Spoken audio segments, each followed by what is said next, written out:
awitin na paghikayat sa ating lahat. Merong isang dakilang Diyos na ating pinananampalatayaan, pinupuri, sinasamba. And kaugnay po nun is greater. Is greater. 1 John 4:4 is greater in us than the spirit of this world. Napakaganda po kung kayo ay talagang nag-ugnay. Kaming narito sa center. Kayo pong mga nasa tahanan, i-review nyo po ulit yung ating video. Sabayan nyo po yung mga lyrics. No? Napakaganda po ng kahulugan. Hindi po yun basta lamang po mga awit. Mga naglalaman din po sila ng mga katotohanan ng salita ng Diyos. So sa umaga pong ito, kaugnay ng ating bagong buwan ng matataguriang Abril. Ayan. We are on our new month of April. And sabi nga nila, wow, by tomorrow, April 8, etc., etc. And malay natin, ano po, this will be our last worship service, pero si Lord po nakakaalam. Ha? So habang nag-aantay tayo ng katuparan ng mga pangyayari sa huling panahon, patuloy po nating dagdagan ang ating mga kaalamang pang-espiritual. Ano? Upang patuloy tayong sama ng ating tema, laging o palaging handa. Ayan. Ano man mangyayari sa ating kapaligiran, ano man mangyayari sa mundo to the ends of the earth, sabi nga, andun po ang katiyakan natin sa ating Diyos na pinananampalatayaan. No? And kaugnay nga po ng patuloy na magiging paghihikayat ni Pastor, lalo na sa mga baguhan, tignan nyo po ang mga ilang bagay na ito. Sabi din po dito sa aking mga babanggitin mamaya. Mga iba-iba silang katauhan sa Bible. No? Parang tayo ngayong umaga, iba-iba tayong katayuan. Yan. And kaalaman, mga propesyon, mga kabuhayan, but nagkakaisa po tayo dito na kumikilala sa isang buhay na Diyos, isang banal na Diyos na paulit-ulit si Pastor, nagligtas sa atin sa tinaguriang kadagat-dagatan ng apoy na yan, Revelations 21:8, and very clear po, hindi lamang po yung kaligtasan na tinatamasa natin, but yung buhay na meron tayo. And muli, ikayatin po namin kayo sa isang katotohanan na ang totoo pong kumikilala sa Diyos na ito, nababago po ang kanyang buhay. Nababago po ang kanyang pagkatao. No? Hindi po ito basta relihiyon lang, pero yun pa rin ang paraan ng buhay mo, medyo sama ng mga makakapanood, nanonood, sumusubaybay sa amin sa YouTube. Patuloy po, pang-espiritual na paghikayat ang aming hangarin. Hindi po kami para maghusga, no? Nais mo namin kayo ay mag-assess, no? Magtingin. Sayang po ang ating buhay. Kaya nga, ito po, tingnan natin itong ilang mga pag-aaral muli na tutunghayan po natin sa buwan na ito pasimula ng Abril. Kaugnay po yan mamaya sa ating mga tahanan, yung mga inyong elements po, no, na ating pagsasaluhan, ay dalangin ko. Ito po yung magiging simbolo. Muli, ano ba ang kabuluhan ng ating laging ipinapatupad, buwan-buwan ito, every first Sunday? Dahil pinapaalala po namin sa buong kapatiran, ang isang bagong buwan na binibigay ng Diyos para sa atin po, pagkakataon pa, and mabigyan natin po ng pansin na hindi masayang ang bagong buwan na ito. Nariyan ang ginawa niya sa krus ng Kalbaryo, inalay po niya ang buhay niya para matamasa natin ang isang buhay na walang hanggan, matamasa natin ang mga bagay na meron tayo ngayong umaga, pangkalusugan, pangkalakasan, mga pagpapala, na we term, pagpapala talaga galing kay Lord ha. hindi yung paraan ng hindi paraan ng Diyos kaya meron kayo at hindi rin sa paraan ng paningkamot. When I say paningkamot, hindi po yun ay sasabihin talaga kayo lang ang gumawa.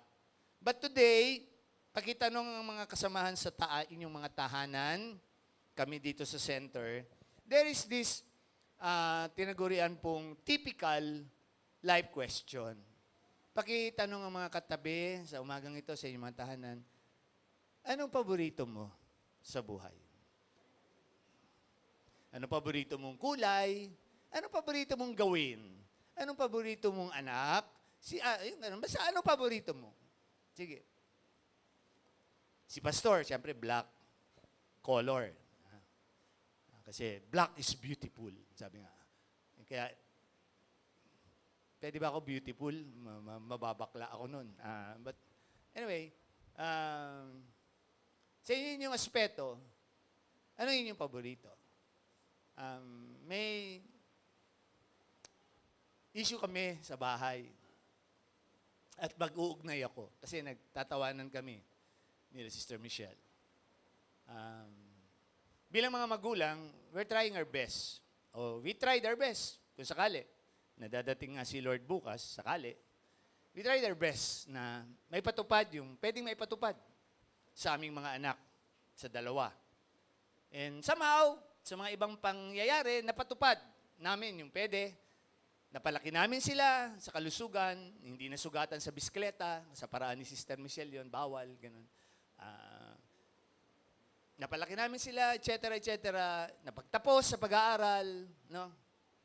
And naibigay na namin yung panganay namin sa dapat, hindi pala, sa dapat bang pagbigyan, o basta, bahala na kayo. Tapos, yung aming bunso, someday, kung per updates, ayan na po, nakabalik ng California, and God willing, mas safer, although may ninong din naman siya, ninang sa New York, pero andyan sila ninong Bong, ninang Jane sa California. Ma'am, sakali bukas take charge kayo ha, kung sakali. 6 hours lang naman travel eh. Sakali. Joke. But anyways, I go back to the idea ng yung biruan, kung medyo social kayo, what's your fob? Or kung medyo Pilipino ka naman, ano yung paborito? Di ba? Gano'n. So, ano ba idea ni Pastor ngayong umaga? I would just like to express, dahil typical ito sa amin na nagamit ko na sa ibang kapatiran, pero prelude pala yun ng mensaheng ito. Hindi maalis sa doktrina ng Bible, God is not impartial. No? Meaning, pantay siya sa pagkakataon. Ano man ang katatayuan natin sa buhay. And, tingnan lang natin, may paborito ba si Lord? Tingnan nga, another faith twister. Kung mayroong gustong magtaas ng kamay, pwede naman. May favorite kaya si Lord? Biblical, very clear. Mas pinaboran niya si Abel kaysa kay Cain. No? Mas mahal niya si Jacob kaysa kay sino? Sige. Baka mamaya maging isaw-isaw yan Iso. Sarap yun. Isaw. Iso. Yan. Ngayon dyan na editor ko Then, makikita niyo yan. No? May mga characters na mas binigyan pabor ng Diyos. Pansinin natin, no, si Juan at si Pedro. Sabi niya kay Pedro, hayaan mo siya. Sabi kasi ni Pedro, Lord, paano itong sumusunod sa atin? Sabi niya, hayaan mo siya. Kung gugustuhin kong mabuhay pa siya ng matagal, mabubuhay siya ng matagal. Alam mo? So sa mga nagbabasa, alam niyo yung mga binabanggit kong yun. Hindi na ako yung bigay pa ako ng bigay ng verses. challenge ko talaga kayo, dapat alam nyo na ang laman ng Bible. Alam nyo na saan yan. No? And kwento. And kasi pag hindi kayo handa, malilinlang talaga kayo ng mga pastor-pastoran, mga bulaang propeta, mga maling katuruan sa huling panahon. Talaga pinipay twister ko kayo. No?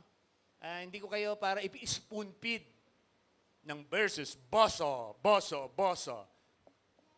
May responsibilidad po tayong lahat magbasa ng salita ng Diyos. At automatic yun, last Sunday ngayon, pag talagang kayo nagbabasa 5 chapters a day, marirecall nyo yan by the power of the Holy Ghost. Maalala nyo yan saan yan, aklat ninyo nabasa. And then later, kung basa ka pa ng basa, matatandaan yan ng kapangyarihan ng Banal na Espiritu Santo. Ano ng chapter yan, ano ng verse yan.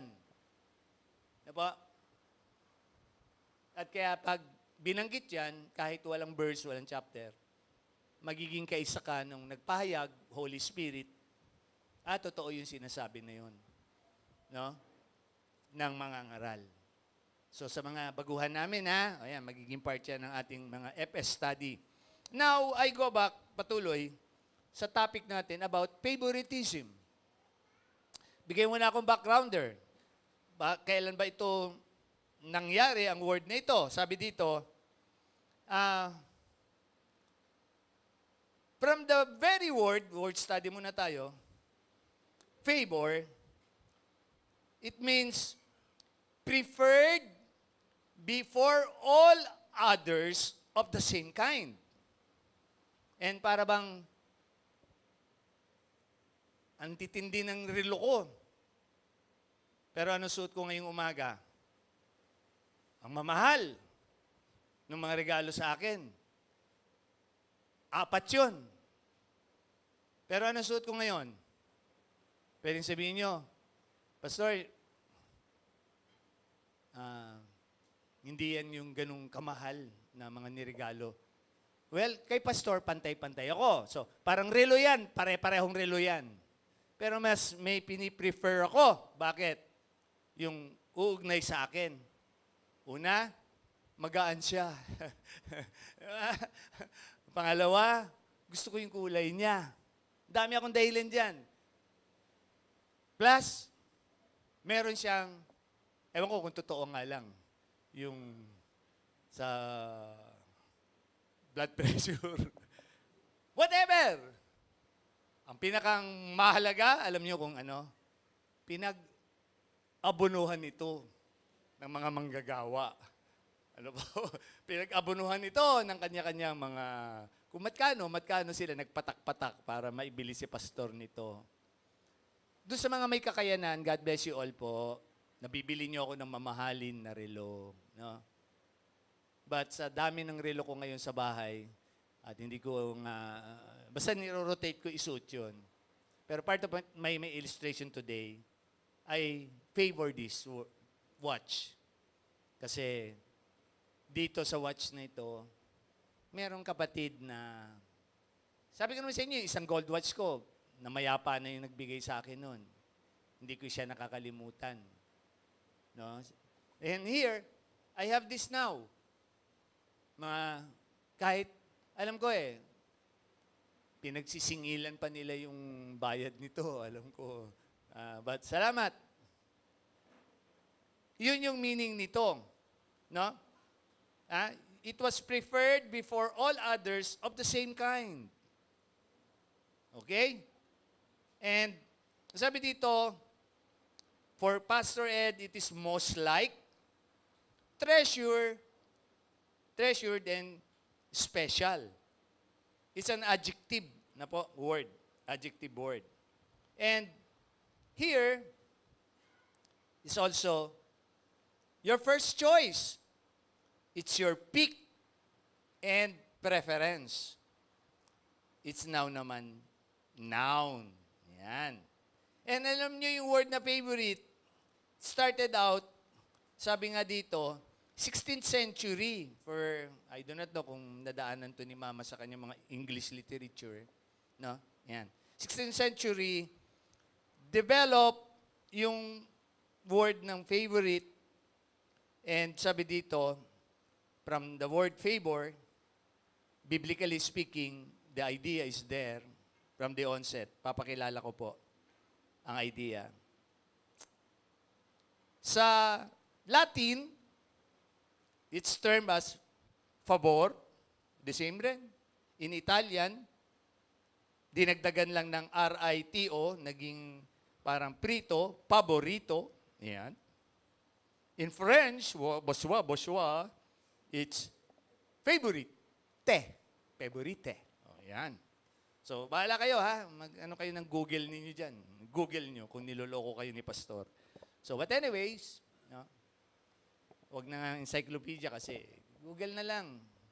Hindi ko naman pinopromote Google, pero ayun na yun eh. AI pa ngayon. Tindi na, no? Talagang kumpleto na eh. Kumpleto na. And, syempre, ito na ang puso ni Pastor. Very simple lang ang isi-share ko sa inyo kasi ipapakita ko ang halaga ng pagsasalo natin ngayong umaga. Here it speaks of, from the onset, mankind was given favor by God in creation. And pag hindi nyo ito naunawaan ngayong umaga, that we were given favor, onset, in the times na yun ng creation, Adam and Eve. Ano po? Read your Bible, Genesis. And kaugnay ng pagkakahirang na yun, look at what is that favor na binabanggit ni Pastor. The privilege they had there supposed to be, but hindi yun eh. Alam niyo, ang gusto ko makita niyo dito, when God created Adam and Eve, by His, what? Hands. Kumuha siya ng lupa. Then, by His Spirit, hiningahan niya si Adan, ano po? Para mabuhay. Ha? Very special. Nadumihan ang kamay ng Diyos, kumuha ng lupa, hiningahan, minold, nabuhay si Adan. What favor done, pansinin niyo lang, isang character na naman. No? Here in the Bible, kayo mahihilig sa angelology, may study of angelology. May mga nagbabantay sa atin na anghel, may mga si Pastor, may cellphone there eh. Twice this week, paabot nga anak, binantayan ako ng anghel. By the power of God. Sa mga nakwentuhan na namin last week, di ba nadaganan ako? Alam niyo naman yun, medyo si Mayor nitong linggong ito ay naging busy. No? Siyempre, hallelujah. After 22 years, ayan, pinost ko naman, di ba? After 22 years, yung mga nakadalaw dati sa bahay namin, alam niyo yun, wala kaming second floor. Wala kaming kakayanan. Nagsimulang teacher, Sister Michelle, muna, naging quarters muna lang yun, staff house ng mga teacher, ng Bel Air School. Until such time, na-promote, na-bless si Sister Michelle, naging principal in a ward. Pero binuno din namin yun within 9 years. Nang kakahulog, buwan-buwan. Praise God. And then, here goes, nagsara school. Yung pala, para ma-fully paid namin. No po? Para ma-fully paid namin. And then, again, sabi dun sa aspeto na yon, kakamangha dahil on that concept,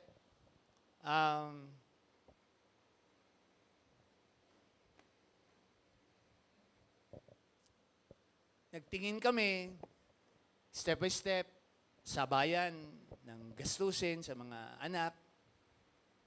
Ginampanan po namin yung pwede namin gampanan. Until, alam niyo rin yun, until last year lang, October, nagkabakod kami. No? Sa mga sobra-sobra. And the whole week, pinost ko na nga po nung isang gabi, makakatikim na kami ng si Dia ng second floor pag uwi niya. Timely, nasa ibang bansa siya. Timely, nasa Holy Week si Aya. So, okay na.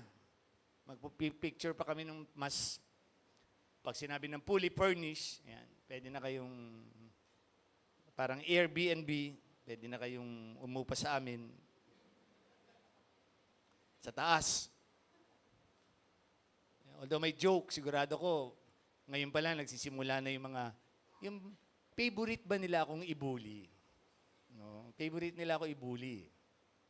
Na, sigurado yan. Sabi ko nga nauna na ako last Sunday. Sabi ko, Brother Edmar, saan nakakabili nung sulbabida sa mga barko ninyo? Kasi siguradong sasabihin nila, uy, parang Titanic ah. Wala yun lang po kaya ng pastor ninyo. Ha? Talagang para mas presko. No?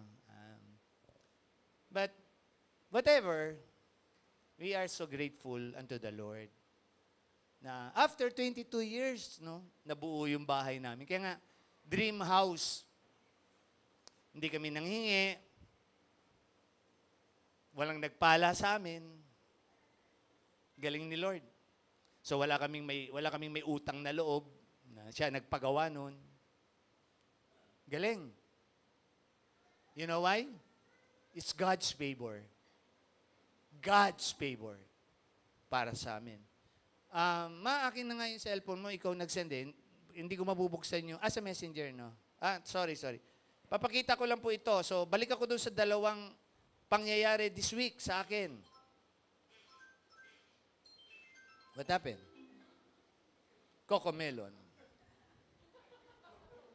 Bakit nagkaroon yan? Ba't napunta sa YouTube yan? Nawala tayo sa recording. Cut mo yan, Brother Asif. Bakit nagkaroon ng ganyan dyan? Ayun. Bakit? Akin na. Pera.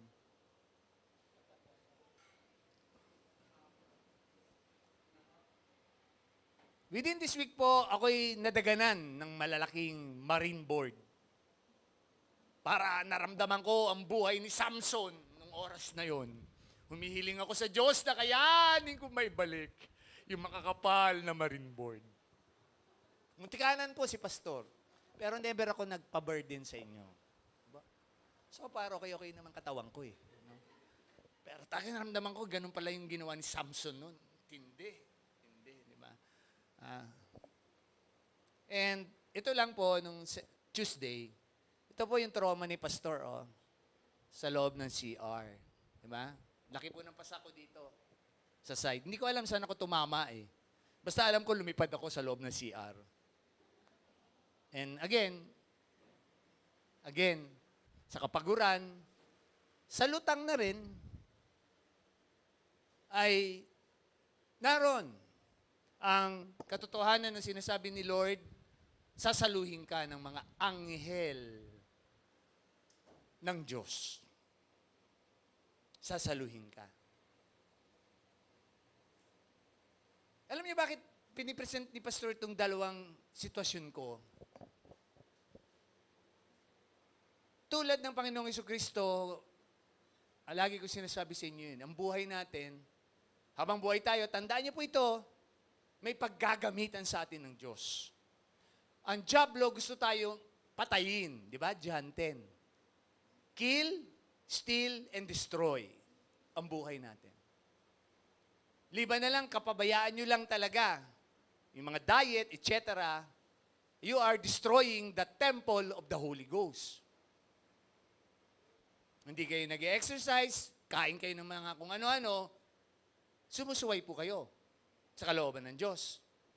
Sa akin, on that concept, alam ko, nandun na naging pag-iingat ng Diyos sa akin.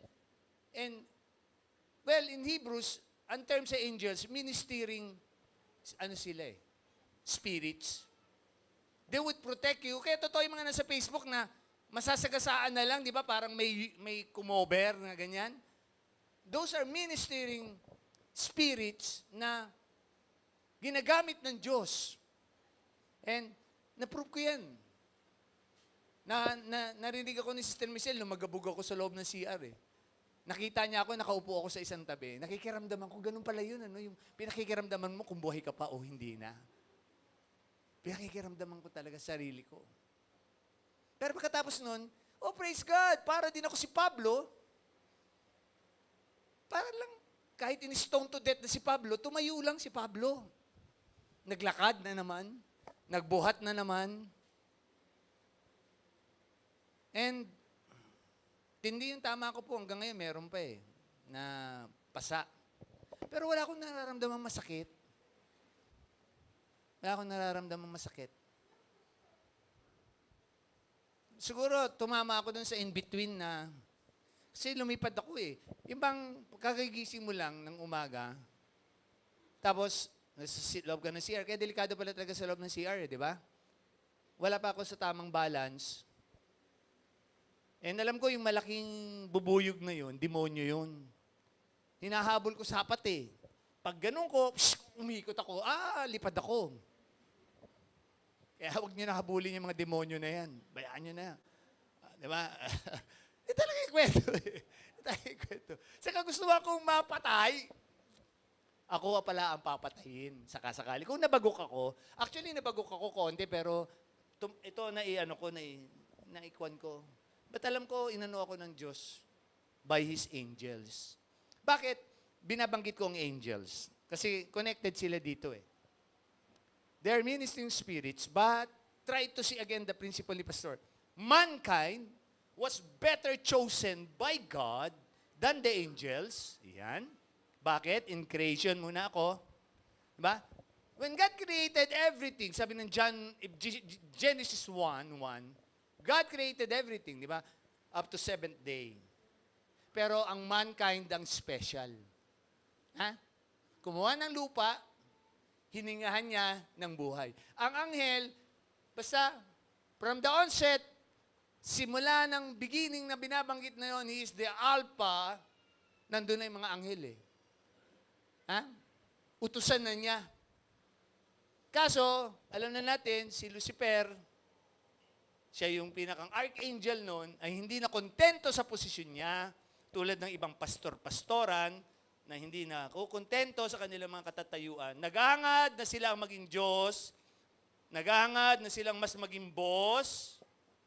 So, alam natin, yun ang totoong inihulog ng langit. Hindi hulog ng langit ha, inihulog ng langit. Ano ba? And at that time, pansinin nyo, gusto ko lang to eh, naging kaalaman nito ni Moses. Yung Genesis to Deuteronomy, aklat ni Moses yan eh.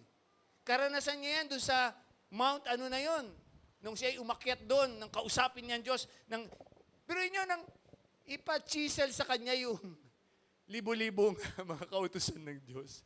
Pero niya, although, kaya nga sabi ko sa inyo, joke, kidding aside, nung panahon na yun, may tablet na eh. Ibang klase lang yung tablet ni Moses doon. Ang lalaki. Di ba? Nang basagin niya yon, ang lalaki. Ano ba? Pero the idea is there. Ha? Bakit kaya binabanggit ito ni Pastor? As I move on, gusto ko ipakita sa inyo eh, we are so favored by God, mankind. We were created not just by His hand and by His Spirit. Ano sabi ng Genesis 1:27? We were made in His image and likeness. We were made in His image and likeness. Pero nyo, mankind lang pala ang ganito itsura eh. Kaya wag nyo nga, sabi ko lagi sa inyo, wag nyo ipapa-retoke ang ilong ninyo. Wag din kayo magpapagulutatayon kung maitim kayo. Maitim talaga kayo eh. Nilikha kayo ng Diyos na maitim. Ano po? Yan ang pagkakalikha sa iyo ng Diyos in His image and likeness. Ha? Nasunog. Alam na yung kwento na yun. Yung puti, Amerikano, etc. Okay yun. But, Try to see that in His image and likeness. Bakit ko yung binabanggit yung aspeto na yon? Dahil, alam nyo,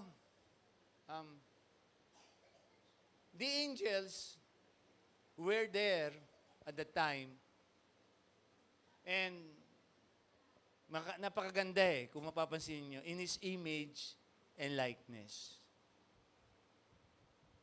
Pansinin nyo sa mga nagbabasa, nasa Ezekiel yan, nasa Jeremiah, nasa Revelation. Pansinin nyo, yes, ang angels, may kanya-kanya din siyang itsura. Diba? May cherubim, may seraphim, kakatakot, ano?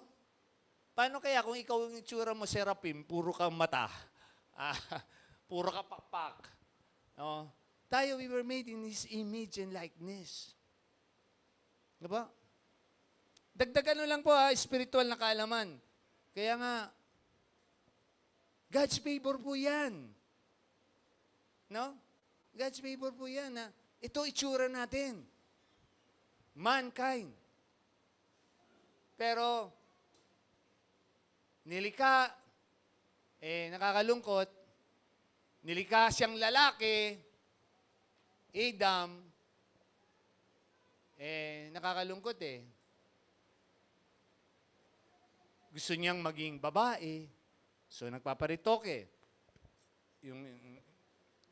Makikita natin ngayon, mga transgender sa abroad And nakakaano po na yung image and likeness of God ay nasayang.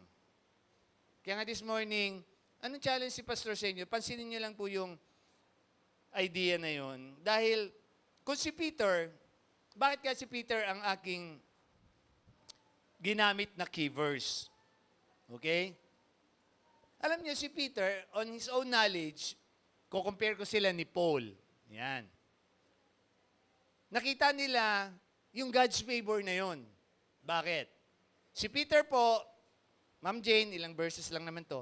In 1 Peter 1:12, sabi po dito, my key verse, unto whom it was revealed that not unto themselves, but unto us, they did minister the things which are now reported unto you by them that have preached the gospel unto you with the Holy Ghost, sent down from heaven.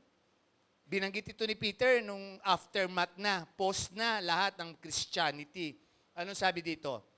Which things the angels desire to look into. Kaya nga nung birthday ng Panginoong Jesucristo, sino ba ang nando doon? Na unang nando doon nung birthday niya, di ba? Glory to God in the highest. Doon yung mga anghel, pagkadami-dami, di ba?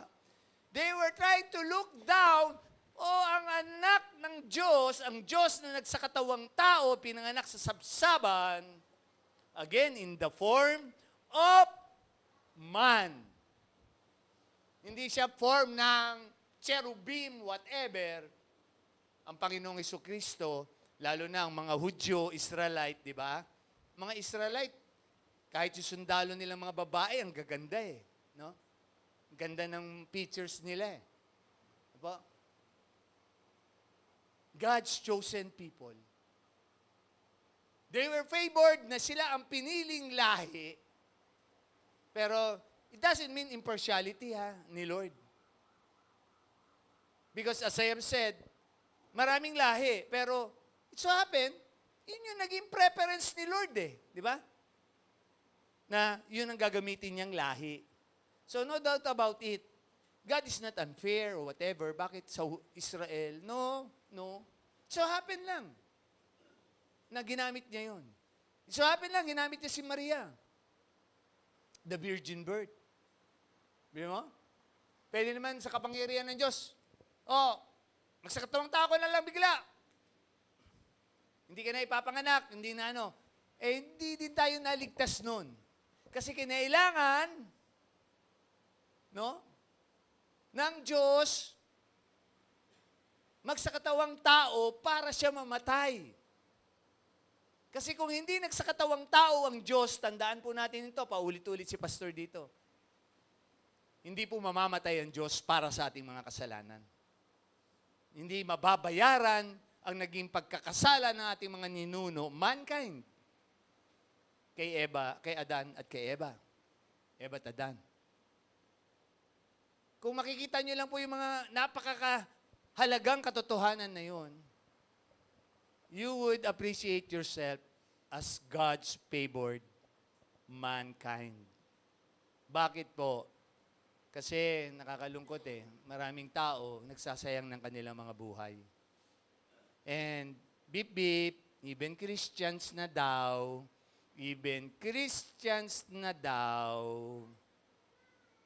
nagsasayang pa rin po ng mga buhay.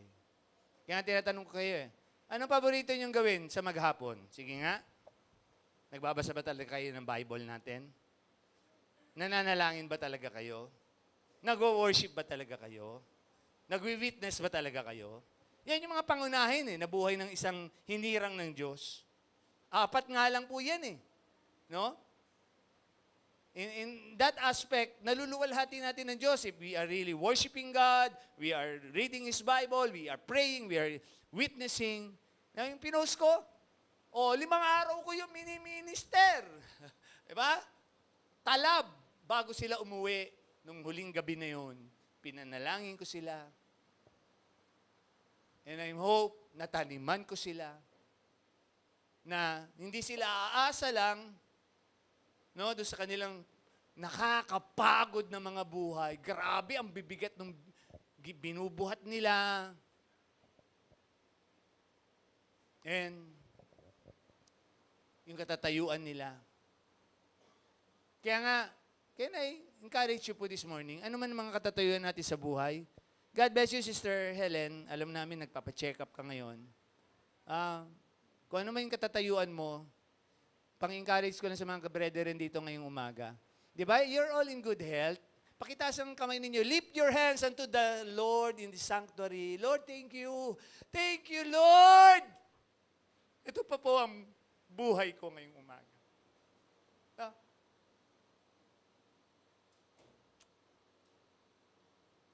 Thank you, Lord. Hinirang mo akong manggagawa. Thank you, Lord. Hinirang mo akong tagapangalaga, leader, elder, etc. We are God's favored. Bakit? Than the angels. Bakit po?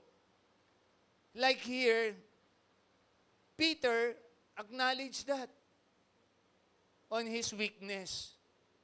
Pero may idea siya na even pala the angels, kasi kasama niya ang Panginoon sa Book of Matthew di ba? Mark, Luke, yung vert na yon, yung Matthew at saka Luke. Nakita yun ni Pedro na, even the angels, sabi diyan, desire to look into. Pakitanong katabi, pakitanong yung mga nasa bahay. Alam niyo naman yan Desire niyo ba talagang mas malaman pa, makita pa? Ang Diyos na ito sa ating mga buhay. The angels were there. Grabe, no? Pero meron ako papakitang mas maganda po sa idea naman ni Paul. Ayan. And here, dahil sila ay ito na talaga yung pahabol ko bago tayo mag-breaking of the bread makapagsisiba. Ang preparatory din ng breaking of the bread to assess our hearts di ba? So, sa 1 Corinthians 10 and 11, nabanggit ito ni Paul patungkol sa breaking of the bread. Yan, yung communion, yung Last Supper ng Panginoon. Sabi niya, may isa palang idea bakit tayo nag-breaking of the bread. Not just to commemorate, remember that He died for our sins, He rose again from the dead, and He is coming back anytime sa ulap. Pero dahil nalaman ng Diyos na alam na ng ibang tao yung April 8, so hindi pa siya dadating. So, pwede pa si Brother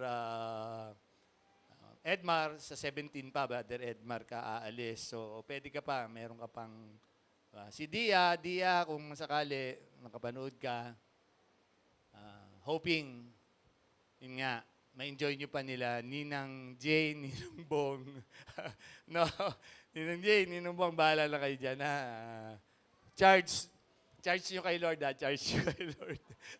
Charge nyo. Pwede nyo na ngayon ang kining favorite na inaanak ninyo, ha? Dagdag nyo na sa favorite ninyong inaanak si Dia. So, yan. In 1 Corinthians, galing. Sabi nga po doon, chapter 1, verse 3, and of Paul, very clear pala eh. Do you not know? Ito, dapat alam nyo to ha. Do you not know that we will judge the angels pagbalik ni Lord? Yung sa timetable na yun. Pastor, sinong angels yan? Yung mababait? Hindi. These are the fallen angels. We are privileged. We are favored to judge these angels. Huh? 1 Corinthians 1:3. We are, sabi nga, no? Ganda eh. Habol ko lang ha. Make sure ko lang, baka mamaya nalito ako doon sa pagka-type ko eh. And napakaganda po eh. Sorry, 6'3 pala, 6'3. Ma'am Jane, 6'3, yun nga. Hindi ko pa. Nga pala eh. Ano na eh. Lito na. Yan. Yun pala eh. Sige. Pero hindi daw ako magmumukhang bossing nito. Walang ganito si bossing eh. Sabi ni Sayon eh. Sayon, kamukha pa rin ba ni bossing nito? Hindi. Susuot ko na lang pag magbabasa ako. Kakambal ko daw yung boss nung papa niya dun sa Channel 5. Pag gusto niyo pong manood ayan, meron tayong mga anak-anak dyan na pwedeng manood tayo. Now, here, 1 Corinthians 6:3, napakaganda, di ba? Kaalaman. We will judge the angels. So mga kapatid naman, huwag niyo sayangin yung pribileyo na yun. Ha? Madalas, husgahan niya. Akala niyo, masaya na kayong manghusga ng kapwa eh. Di ba? Hindi po, ang uhusgahan natin ang mga anghel na ito. Mga damuho na anghel na ito. Mga hinayupak na mga anghel na yan. Okay po ba? These are words na totoo. They were given the privilege to be as ministering spirits, pero nagkudita sila, nagrebellion. Alam niyo, someday may testify kami. We stand by that. Any form of fighting against an authority is rebellion. Better off, at alam ko yun, tumayo ako noon, magpaalam. Even ngayon doon sa company ni Dia, may mga artists na may dating, di ba? And they're not adhering doon sa authority. Even if you're watching now, bebe, huwag kang ma-impluwensyahan. They're not adhering doon sa mga policies na dapat. Sabi ko nga kay Dia, bebe, hindi ka makakarating dyan kung hindi dahil dyan sa yung chairman. And praise God, hindi nga yung exhibit sa New York eh. Nakita yung pinost ko? Siya yung pinili mag-opening prayer doon sa opening ng exhibit nila. Andun yung Consul General ng ng Philippine Embassy natin. Ma'am, Philippine Mission pala yung kayo Ninang Mayan, ayun, nandun. Hindi na nang nag-aabot. What a privilege, what favor ang binigay kay Dia. Kaya pala siya napapunta sa New York para mag-pray, hindi lang para mag-exhibit. Ha? I hope nakikita nyo yun. Sa buhay namin, whatever we have now is God's favor po. No? And favor na Lord, walang nakuryente, nagaground lang yung mga alaga ko sa welding ni Brother Edmar. Ay, napapaganon. Ay, di ba? Si Brother Ruel, salamat. Nakuryente din siya doon sa ilaw namin na inaayos niya. Wala pa si Brother Ruel eh. Mga tumulong. And walang nahulog. God's favor eh. Kasi kung may nahulog doon na aksidente, di bali nang si pastor 2 beses, okay lang. At least ako yun eh. Di ba? Sabi nga Sister Michelle, ingat ka naman. Paano kung may nangyari talaga sa'yo? Paano kita dadalhin sa ospital? Di ba?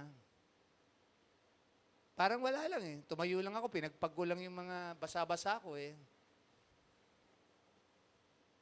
God's favor po. God's favor. Kahit po yung pinost namin, di ba? Halos 50 plus lang eh, mga 56 yata eh. Wala pa 60,000. Materials at labor na yun. Ganda po, pasyal kayo sa bahay. Idididikit namin po yun eh.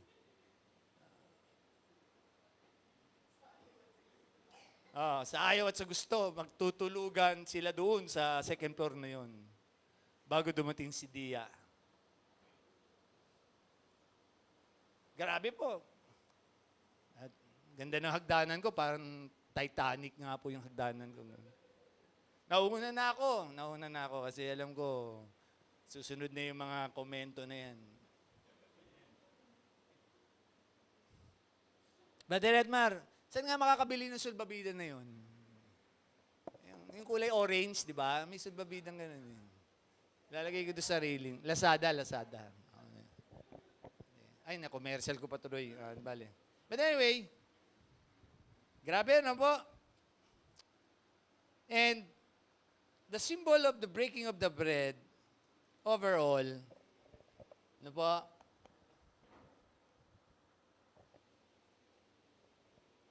Is really, pansinin nyo lang, ang Diyos, pakisabi sa katabi ninyo, ang Diyos hindi namatay para sa mga anghel. Pakisabi ninyo.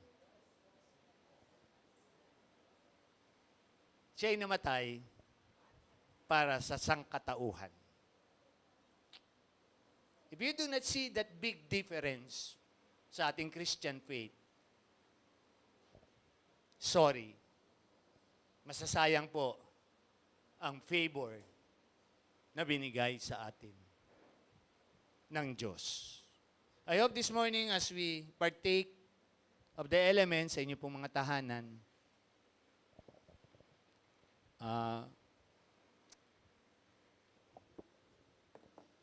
we're still undergoing po kami nila, Sister Michelle. Sabi nga namin, Lord, bago ka dumating, patikimin mo naman kami. Yung aming dream house, di ba? Yung heart's desire. And tama nga naman, tapos na kahapon. Di ba? Tapos na isang gabi. So dadating na si Lord bukas. So, request naman kami ngayon, Lord, patagal-tagal mo naman, Lord.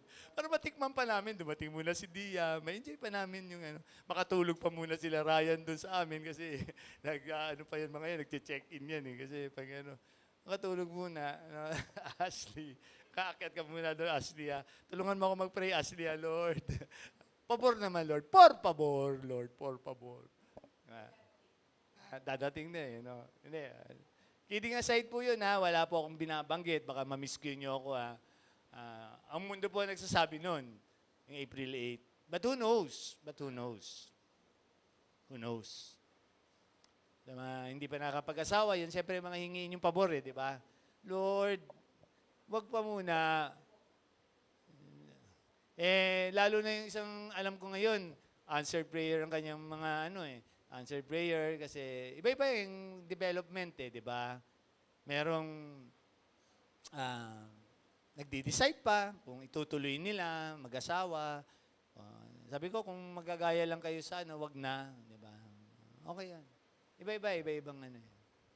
And I really pray this morning, um, appreciate natin. Maging grateful tayo. Kasi, balik ako sa ating tema, God's favor was upon them. Revelation 16:15.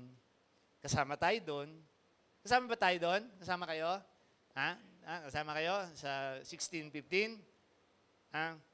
Sure nyo? Sure nyo? Parang hindi nyo sure Ha? Kasi pag ganun din lang at wala talagang pinananampalatayaan doon sa mga sabi ng Bible, wag na, bumalik na tayo. Di ba, Ryan, ang sarap-sarap ng buhay ni Tito mo noon, ano? Sa kakamunduhan. Wag na. Yan po ang yan ang witness ko paano ako nabago ng Diyos, si Ryan. Isa po yan. And I really thank God, ayan na rin po sila, mag-anak. Ray, wag masayang ha. Heidi, Ashley, yung God's favor sa inyo. Wag masayang. He died for us on the cross of Calvary to give us eternal life, blessings, protection, etc., etc. Term nyo sa isang word, God's favor. Tayo po'y magsalo. Ma'am, sa inyo pong song, sa ating breaking of the bread, sa inyo pong mga tahanan, sige po, sabay-sabay po tayo. Mamaya, ano lang po muna namin ang mga elements. Ipakihanda po sa inyong mga tahanan, gatas, kape,